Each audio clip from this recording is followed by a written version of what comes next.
मैं आशीष चौधरी आपका स्वागत करता हूं आपके अपने प्यार से चैनल कैप्चर फिजिक्स पर। 12th फिजिक्स में पहला चैप्टर, इस चैप्टर का नाम है वैद्युत आवेश एवं क्षेत्र। इसके न्यूमेरिकल्स हम लोग पढ़ रहे थे और हाँ, मैं आपको जो न्यूमेरिकल्स करा रहा हूँ वो एक्टिव चित्रा प्रकाशन की बुक से है। तो पिछले लेक्चर्स में हमने न्यूमेरिकल 17 तक कंप्लीट कर लिए थे। आज के इस लेक्चर में हम 6 न्यूमेरिकल यानी 18, 19, 20, 21, 22, 23 को कंप्लीट करेंगे। जैसे कि मैंने 4 न्यूमेरिकल्स 18, 19, 20 को 21 को आपके सामने बोर्ड पर लिख दिया है। देखिए यहाँ पर ये क्वेश्चन नंबर 18, ये 19, ये 20 और 21। चलिए इनको सॉल्व करते हैं। देखिए क्या दिया है मुझे, यदि शुद्ध जल का परावैद्युतांक 81 है तो इसकी निरपेक्ष वैद्युशीलता कितनी हो। अब देखिए हमें मालूम होना चाहिए जो परावैद्युतांक है इसको हम लोग डाइलेक्ट्रिक कांस्टेंट कहते हैं। इसको हम K या फिर एप्सिलॉन R से नोट करते हैं। तो परावैद्युतांक यानी इसको हम K से दर्शाते हैं। K इक्वल टू मुझे इसका मान कितना दिया हुआ है 81 ऊंचा क्या है तो इसकी निरपेक्ष वैद्युशीलता। निरपेक्ष वैद्युशीलता इसको हम दर्शाते हैं एप्सिलॉन से। Epsilon equal to question mark. और एक बात हम लोग जानते हैं जो निर्वात की वैद्युशीलता होती है जिसको हम दर्शाते हैं एप्सिलॉन नॉट से, इसकी वैल्यू हम जानते हैं। ये कांस्टेंट है निर्वात की वैद्युशीलता, इसका मान होता है 8.85 into 10 to power minus 12 coulomb square per newton metre square. ये इसका मात्रक है coulomb square per newton metre square और ये इसका होता है मान। ये होती है निर्वात की वैद्युशीलता और हमसे पूछा है निरपेक्ष वैद्युशीलता। और जो जल का परावैद्युतांक है वो हमें दिया हुआ है, बड़ा आसान है। देखिए परावैद्युतांक हम लोग K एप्सिलॉन R मानते हैं, इसका मान हमें 81 दिया है। निरपेक्ष वैद्युशीलता पूछिए इसको हम दर्शाते हैं एप्सिलॉन से यानी इक्वल टू क्वेश्चन मार्क। और ये एप्सिलॉन नॉट इसे बोलते हैं निर्वात की वैद्युशीलता। ये नॉट या जीरो निर्वात या वैक्यूम के लिए आता है और इसका मान होता है 8.85 into 10 to power minus 12 और इसका मात्रक है coulomb square per newton metre square. ये मान हम लोगों को पता होता है, ये कांस्टेंट है, इसकी वैल्यू हम लोगों को पहले से मालूम है। तो देखो इसके आधार पर हम लोग सूत्र लगाएंगे K equal to epsilon upon epsilon naught. अब हमें मान किसका चाहिए एप्सिलॉन का, तो हम इसको इधर क्रॉस कर देंगे तो यानी इसके बाद देखो ये आ जाएगा। अगर हम एप्सिलॉन की वैल्यू निकालेंगे तो एप्सिलॉन इक्वल टू आ जाएगा K into epsilon not. Value put कीजिए, एप्सिलॉन जो हमारी निर्वात की वैद्युशीलता इक्वल टू K का मान हमें दिया है 81 यानी 81 into एप्सिलॉन नॉट का मान हम लोग जानते हैं 8.85 into 10 to power minus 12। देखिए जब हम इन दोनों को मल्टीप्लाई करते हैं तो ये मल्टीप्लाई आता है 716.85। अब बड़े आराम से इन दोनों का मल्टीप्लाई कर सकते हैं, हमारी जो कैलकुलेशन हम लोग करते रहते हैं। तो इन दोनों का जब मल्टीप्लाई करेंगे तो इतना आता है और इनटू 10 to power minus 12। अब जब मैं इस डेसिमल को जब हम यहाँ लाएंगे तो जब भी हम दो अंक बाईं ओर आते हैं तो इसमें हम 2 जोड़ देंगे। यानी अगर इसको दशमलव को यहाँ से यहाँ लाना चाहें तो एप्सिलॉन इक्वल टू आ जाएगा 7.1685 into 10 to power। आप देखिए दशमलव के 2 अंक बाईं ओर आ रहे हो तो -12 में 2 जोड़ देंगे, -12 में 2 जोड़ोगे तो घटा उड़ जाएगा, यहाँ बचेगा -10। आंसर आप इतना भी छोड़ सकते हैं, लेकिन हमारी जो आंसर शीट है उत्तरमाला है उसमें यहाँ पर 7 लिखा हुआ है। रूल ये होता है लास्ट वाला अंक 5 या 5 से बड़ा हो तो उसे हम छोड़ सकते हैं, लेकिन आगे वाले को हम बढ़ा देते हैं। तो देखिए यहाँ पर 8 और 5 को छोड़ दिया गया आंसर शीट में। 8 जो है मेरा 5 से बड़ा है तो हम क्या करेंगे 8 और 5 को इस 8 को छोड़ने के लिए हम 6 को कितना कर देंगे 7। तो आंसर शीट में जो हमारा आंसर दिया उसके आधार पर 7.1 यानी 8 को हम छोड़ देंगे तो 6 का यहाँ पर कितना हो जाएगा 7 और गुणा 10 की घात माइनस 10, 10 की घात माइनस 10। मात्रक इसका भी वही होगा coulomb square per newton metre square, coulomb square per newton metre square. तो आप देख सकते हैं पहले क्वेश्चन का आंसर ये आ गया आपका 7.17 into 10 power minus 10 coulomb square per newton metre square. अब हम चलते हैं क्वेश्चन नंबर 19 की ओर। ये लिखा है वैद्युत क्षेत्र के किसी बिंदु पर स्थित 5 गुणा 10 की घात माइनस 4 कूलम आवेश पर 2.25 न्यूटन का बल कार्य करता है। उस बिंदु पर वैद्युत क्षेत्र की तीव्रता ज्ञात कीजिए। देखिए यहाँ पर तो हमें क्या दे रखा है 5 गुणा 10 की घात माइनस 4 कूलम आवेश। तो हम लोग जानते हैं कूलम आवेश को हम लोग Q मानते हैं। Q इक्वल टू हमें मान दिया हुआ है 5 गुणा 10 की घात माइनस 4 कूलम।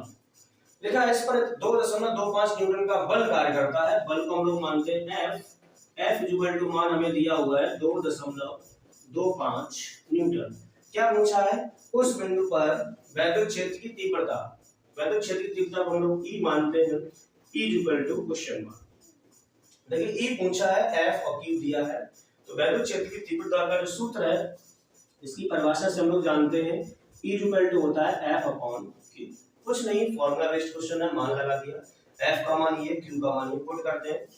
F का मान है 2.25 और बट्टे Q का मान है 5 गुणा 10 की घात माइनस 4। देखिए हमने क्या किया है, इस दशमलव को हटाएंगे तो यहाँ बढ़ा देंगे 10 की घात माइनस 2। दशमलव हटाओ, नीचे जाने से बेहतर आप ऊपर ही बढ़ाओ। 5 से काट दो, देखो 5 से कट जाएगा, 5 गुना 5, 5 चौक 20 बचे 2, 5 पंजे 25, यानी यहाँ पे आ गया E इक्वल टू 45 गुणा। अब देखिए अब 10 की घात माइनस 4 ऊपर जाके प्लस का हो जाएगा, अब 4 में से 2 घटाएंगे तो यहाँ पर हो जाएगा 2, 10 की घात 2। आप चाहे तो आंसर छोड़ सकते हैं, लेकिन जो आंसर शीट में दिया है तो वो दशमलव यहाँ लास्ट में होगा। जब इस दशमलव को यहाँ लाएंगे तो दशमलव हम एक अंक बाईं ओर ला रहे हैं तो उसमें जोड़ देंगे, तो इसको हम लिख सकते हैं E इक्वल टू 4.5। दशमलव कहीं नहीं होता तो संख्या के अंत में होता है, लास्ट में। जब इसको हम इधर एक अंक बाईं ओर लाए तो एक 2 में जोड़ देंगे, तो जब 2 में जोड़ देंगे तो घात बन जाएगी यहाँ पर 3, तो आंसर आ जाएगा 4.5 गुणा 10 की घात 3। अब वैद्युत क्षेत्र की तीव्रता का माप यहाँ से कर सकते हैं, बल का माप होता है न्यूटन, आवेश का होता है कूलम, तो इसका मात्रक बनेगा आपका न्यूटन प्रति कूलम। तो इस तरह से हमने दूसरे क्वेश्चन का आंसर निकाल लिया है, यानी उस बिंदु पर जो वैद्युत क्षेत्र की तीव्रता है वो इतनी होगी 4.5 × 10⁻³ न्यूटन पर कूलम। अब हम चलते हैं क्वेश्चन नंबर 20 की तरफ। ये लिखा है, एक स्थान पर 1000 न्यूटन प्रति कूलम का वैद्युत क्षेत्र पूर्व की ओर है, मतलब वैद्युत क्षेत्र एक सदिश राशि है और उसकी दिशा दे रखी है पूर्व की ओर लग रहा है, ईस्ट की ओर लग रहा है। इस क्षेत्र में एक ऐसी वस्तु स्थित है जिस पर 10 की घात 6 इलेक्ट्रॉनों की अधिकता है, यानी जब किसी वस्तु पर इलेक्ट्रॉनों की संख्या ज्यादा होती है तो वो वस्तु ऋणात्मक होती है। तो क्या पूछा, वस्तु पर लगने वाले बल की दिशा और परिमाण बता दीजिए। तो दिशा में यहीं से बता सकते हैं बगैर किए हुए। देखो ये लिखा है इसमें, यानी किसी वस्तु पर 10 की घात 6 इलेक्ट्रॉनों की अधिकता है, मतलब वस्तु पर इलेक्ट्रॉनों की अधिकता है वो वस्तु ऋणात्मक होगी, और ऋणात्मक वस्तु पर जो बल लगता है वो वैद्युत क्षेत्र के विपरीत दिशा में लगता है। अब ये बताइए वैद्युत क्षेत्र जो है वो पूर्व दिशा में, तो पूर्व की अपोजिट क्या होती है, पश्चिम। तो हमने ये तो बता दिया है जो वैद्युत बल होगा उसकी दिशा किधर होगी, पश्चिम की ओर। अब कितनी होगी, यानी इसका मैग्नीट्यूड परिमाण कितना होगा, उसको हम फॉर्मूले से निकालेंगे। देखें यहाँ पर क्या दिया हुआ है, वैद्युत क्षेत्र, और वैद्युत क्षेत्र को हम लोग E मानते हैं। E का मान दिया मुझे 1000 न्यूटन प्रति कूलम, और ये किधर की ओर लग रहा है, पूर्व की ओर, ईस्ट। क्वेश्चन में दिया हुआ लिखा है, जिस क्षेत्र में एक वस्तु ऐसी स्थित है जिस पर 10 की घात 6 इलेक्ट्रॉनों की अधिकता है, इलेक्ट्रॉनों की संख्या को हम लोग n मानते हैं, तो n का मान दिया है 10 की घात 6। ये इलेक्ट्रॉन अधिक है तो वस्तु ऋणात्मक होगी। फिर आगे पूछा है वस्तु पर लगने वाले बल की दिशा बताओ और बल का परिमाण बताओ, यानी इसकी हमें दिशा भी बतानी है। तो दिशा में आपको ऑलरेडी बता चुका हूँ, दिशा और परिमाण दोनों बताने। तो बल का सूत्र लगा दीजिए। देखिए तीव्रता का हम लोग यही वाला सूत्र लगाएंगे, E इक्वल टू होता है F अपॉन Q, F यहाँ पर बल है, F इक्वल टू हो जाएगा Q into E, F equal to Q into E। अब देखिए हमें Q तो दिया नहीं है, तो Q equal to quantisation of charge से हम लोग जानते हैं Q इक्वल टू होता है N इंटू E, तो हम Q को एलिमिनेट कर देंगे यहाँ से, तो F इक्वल टू आ जाएगा N इंटू E और कैपिटल E। अब देखिए हम बड़ी आसानी से इधर मान लगा सकते हैं, हमें चाहिए F, तो F equal to N, N की वैल्यू हमें गिवन है, N की वैल्यू है 10 की घात 6, तो N इक्वल टू है 10 की घात 6। E होता है इलेक्ट्रॉन का आवेश, और इलेक्ट्रॉन का जो आवेश है वो फिक्स है। इलेक्ट्रॉन का जो आवेश है वो आपको ध्यान रखना है, वो होता है 1.6 × 10⁻19 कूलम। ये इलेक्ट्रॉन का आवेश है, इसको हम इलेक्ट्रॉनिक आवेश भी कहते हैं। ये मान फिक्स है, इसका मान आपको याद होना चाहिए। इसका मान होता है 1.6 × 10⁻19 E। E की जो वैल्यू है 1000 दे रखी है, तो 1000 को हम लोग लिख सकते हैं 10 की घात 3। अब बड़ा आसान है, देखिए गुणा तो कुछ होना नहीं है, ये है मेरा 1.6 × 10⁻, देखें 6 और 3 जुड़ जाएगा, 6 और 3 कितना हो गया 9, और ये 19 है माइनस के 9 है प्लस के, 19 में से 9 घटाओगे तो 19 में से 9 घटाएंगे 10 बचेंगे, वो भी किसके, माइनस के। देखिए सर बड़ी आसानी से हम लोग घटा सकते हैं, 6 3 हो गए 9, 9 प्लस के और 19 माइनस के। 19 में से 9 घटा दो तो 10 बचेंगे, वो भी माइनस के। बल का मात्रक क्या होगा? न्यूटन। ये तो हो गया बल का परिमाण। अब हम दिशा की बात करें, दिशा, तो दिशा किधर होगी वो मैं आपको पहले से बता चुका हूँ। देखो यहाँ पर लिखा हुआ है कि ऐसी वस्तु स्थित जिस पर 10 या 6 इलेक्ट्रॉनों के दिखता है, मतलब वस्तु पर इलेक्ट्रॉन अधिक है तो वस्तु ऋणात्मक होगी, और ऋणात्मक वस्तु पर जो वैद्युत बल लगता है वो वैद्युत क्षेत्र के विपरीत दिशा में लगता है। अब वैद्युत क्षेत्र लग रहा है पूरब में, तो बल की जो दिशा होगी वो किधर होगी? पश्चिम की। अगर यहीं पर धनात्मक आवेश होता तो उसी दिशा में पूर्ति होता। तो उम्मीद करता हूँ ये दिशा आपको समझ में आई होगी। यानी ऋणात्मक आवेश पर जो वैद्युत बल होता है वो वैद्युत क्षेत्र की विपरीत दिशा में लगता है। वैद्युत क्षेत्र पूरब में है तो वैद्युत बल लग रहा होगा पश्चिम की। वस्तु ऋणात्मक कैसे है, जिससे हमने पता लगा लिया इलेक्ट्रॉन अधिक है। वस्तु पर जब इलेक्ट्रॉन की अधिकता होती है तो वस्तु ऋणात्मक होती है, और जब किसी वस्तु पर इलेक्ट्रॉन की कमी होती है तो वस्तु वो धनात्मक। नंबर 21 ये लिखा हुआ है, हीलियम नाभिक के कारण उससे 1 एंगस्ट्रॉम की दूरी पर वैद्युत क्षेत्र की तीव्रता की गणना कीजिए। देखिए मुझे क्या दे रखा है, कोई हीलियम नाभिक है और उससे दूरी दे रखी है 1 एंगस्ट्रॉम। तो दूरी को हम लोग r मानते हैं, r की वैल्यू दे रखी है 1 एंगस्ट्रॉम, और एंगस्ट्रॉम को हम कन्वर्ट कर देंगे मीटर में। एंगस्ट्रॉम को मीटर में कन्वर्ट करने के लिए हम मल्टीप्लाई कर देते हैं 10 की घात -10 से। ये किस में कन्वर्ट हो गया? मीटर में। अब क्वेश्चन आता है कि एंगस्ट्रॉम को मीटर में क्यों कन्वर्ट करते हैं, तो एंगस्ट्रॉम जो दूरी का एम्पियर्स में मात्रक होता है वो मीटर में। क्या पूछा? वैद्युत क्षेत्र की तीव्रता, और वैद्युत क्षेत्र की तीव्रता को मानते हैं E = क्वेश्चन मार्क। अब हीलियम नाभिक पर आवेश हमें कैसे ज्ञात करना है, तो जो हीलियम नाभिक होता है उसका परमाणु क्रमांक 2 होता है, परमाणु भार होता है 4। किसी भी शब्द, किसी भी तत्व का अगर परमाणु क्रमांक मालूम है तो उस पर हम आवेश निकाल सकते हैं। Q = Z × E सूत्र से। Z यहाँ पर उसका परमाणु क्रमांक है और E है इलेक्ट्रॉनिक आवेश। Z इसका परमाणु क्रमांक है 2 और परमाणु भार है 4। तो हमें इसका आवेश चाहिए, तो Q उसका परमाणु क्रमांक है Z = 2 और इंटू E होता है इलेक्ट्रॉनिक आवेश। इसका मान फिक्स है 1.6 × 10⁻19। ये इलेक्ट्रॉन का आवेश होता है, इलेक्ट्रॉनिक आवेश। अब जब हम इसका इससे मल्टीप्लाई करेंगे तो हीलियम नाभिक पर जो आवेश है वो आ जाएगा 16 दूनी 32 यानी 3.2 गुणा 10 की घात -19 कूलम। देखिए हीलियम नाभिक से हमने उसका आवेश निकाल लिया, और अगर हमें बिंदु आवेश मालूम है उससे कुछ दूरी पर अगर हमें तीव्रता चाहिए तो तीव्रता का जो सूत्र होता है बिंदु आवेश की वजह से वो होता है आपका E = Q/r²। के यहाँ पर कूलम नियतांक है, Q आवेश है और R है उस बिंदु आवेश से उस बिंदु की दूरी। तो मान लगाओ E = K है कूलम नियतांक और इसका मान होता है 9 × 10 की घात 9 इंटू Q। इस हीलियम नाभिक पर जो आवेश है वो आपका 3.2 × 10 की घात -19 और बट्टे r²। R का मान ये है 1 × 10 की घात -10, इसका स्क्वायर है तो स्क्वायर कर दिया। देखो जब इसका गुणा करेंगे तो ये आएगा 9 दूनी 18 की 8 हासिल 1.9 27 और 1 28 28.8 गुणा। देखो घात के ऊपर घात है तो गुणा हो जाएगा, 1 का स्क्वायर तो 1 रहेगा, 10 दूनी 20, माइनस का 20 जब ऊपर जाएगा तो प्लस का हो जाएगा 20 और 29, और 29 में से 19 जाएंगे तो यहाँ बचेगा 10 की घात 10 हो जाएगा प्लस का। अब दशमलव जब यहाँ लाएंगे तो E = हो जाएगा, एक अंक जब इधर लाएंगे तो इसमें 1 जोड़ देंगे तो 2.88 गुणा 10 की घात 11 और वैद्युत क्षेत्र की तीव्रता का मात्रक होगा न्यूटन प्रति कूलम।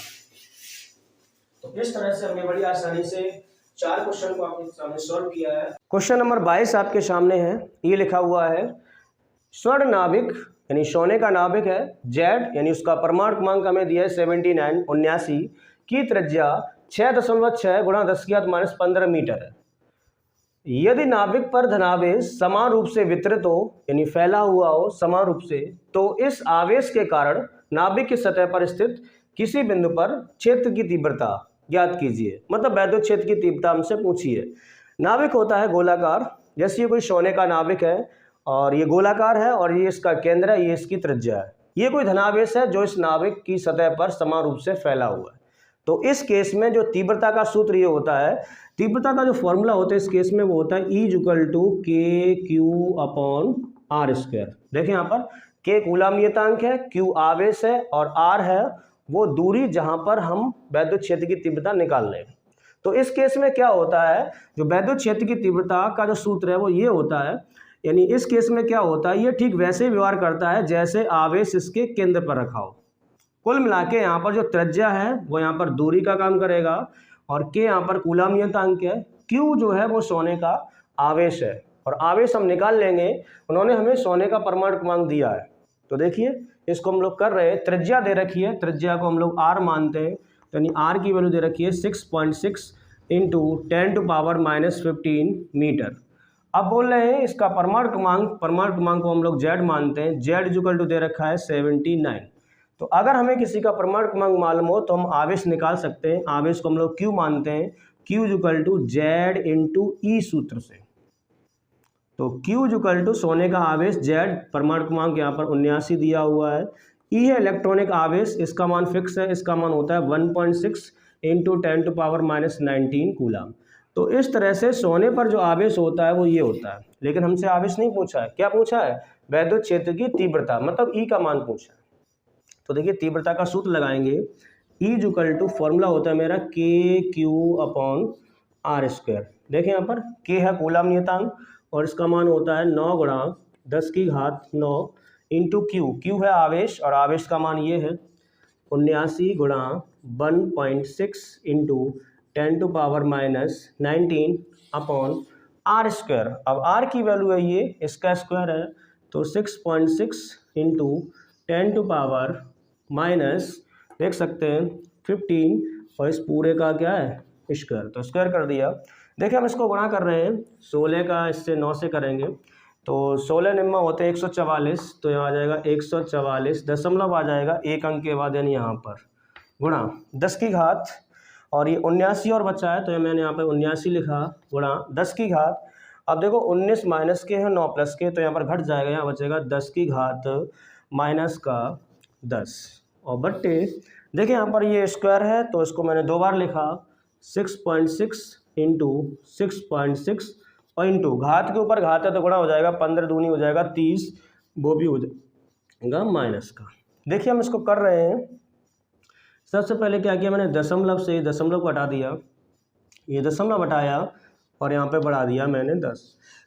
देखो क्या बच रहा है, तीव्रता ई इक्वल टू, यहाँ बचा मेरा 144 और ये है 79, तो पहले मैंने इसको लिखा 144 गुणा 79 और बट्टे, पहले नंबर को लिखा 66 गुणा 66, 66 गुणा 66 गुणा घातों को देखिए, -30 जब ऊपर जाएगा प्लस का हो जाएगा, 30 और 10 के साथ ही कुछ नहीं, 10 की घात 1 है, 30 और 1 31 हो जाएगा, 31 में से 10 को घटाओगे यहाँ पर बचेगा 10 की घात 21, वो भी प्लस का। देखिए मैंने घातों को घटा दिया है, -30 जब ऊपर ले जाएंगे प्लस के हो जाएंगे, 30 और 10 की घात 1, तो 30 और 1 31 हो जाएगा, 31 में से 10 घटाओगे 21 बचेगा। अब देखो इसको मैं थोड़ा काट रहा हूँ, इसको थोड़ा ध्यान से देखना। मैंने इसको 3 से काटा, 3 चौक 12 बचे 2, 3 24, 48 बार कट गया, 3 से काट दो, 3 दूनी 6, 3 दूनी 6। फिर क्या किया मैंने, इसको 3 से काट दिया, देखो इधर 3 से काट दो, 3 1 3 बचा 1, 3 18, 16 बार कटा। फिर इसको 3 से काट दो, 3 दूनी 6, 3 दूनी 6। अब देखो इसको 2 से काट सकते हैं, 2 1 2, 2 1 2, 2 8 16। फिर काट दो 2 से, 2 1 2, 2 1 2 और 2 चौक 8। अब देखें बड़े आराम से, यहाँ पर बचा मेरा 4 गुणा 79, तो 4 का 79 से हम गुणा करेंगे, 4 निम 36 की 6 हासिल 3, 4 7 28 और 3 31, 3 से 16 और बट्टे 11 का जब 11 से गुणा करते हैं तो 11 11 होता है 121 और गुणा 10 की घात 21। तो देखिए वैद्युत क्षेत्र की तीव्रता हम ई निकाल रहे हैं, ई इक्वल टू, जब हम 121 का 316 से भाग देते हैं तो ये आता है 2.611 तक आता है, लेकिन आंसर शीट में 2.6 तक ही दिया है, तो हम दशमलव के 1 अंक तक ही निकालेंगे। 121 का जब भाग देंगे तो 2.6 गुणा 10 की घात कितना लिखा हुआ है 21। वैद्युत क्षेत्र की तीव्रता का ये मान आ गया और इसका मात्रक होता है न्यूटन प्रति कूलम। देखिए हमने बड़ी आसानी से इसकी सतह पर वैद्युत क्षेत्र की तीव्रता निकाल ली है, कितनी है 2.6 गुणा 10 की घात 21 न्यूटन प्रति कूलम। अब चलते हैं क्वेश्चन नंबर 23 की ओर। ये लिखा है 5.0 यानी 5 ही लिखा है वो, गुणा 10 की घात -8 कूलम आवेश से कितनी दूरी पर, मतलब दूरी का मान पूछा है, वैद्युत क्षेत्र की तीव्रता 450 वोल्ट प्रति मीटर होगी।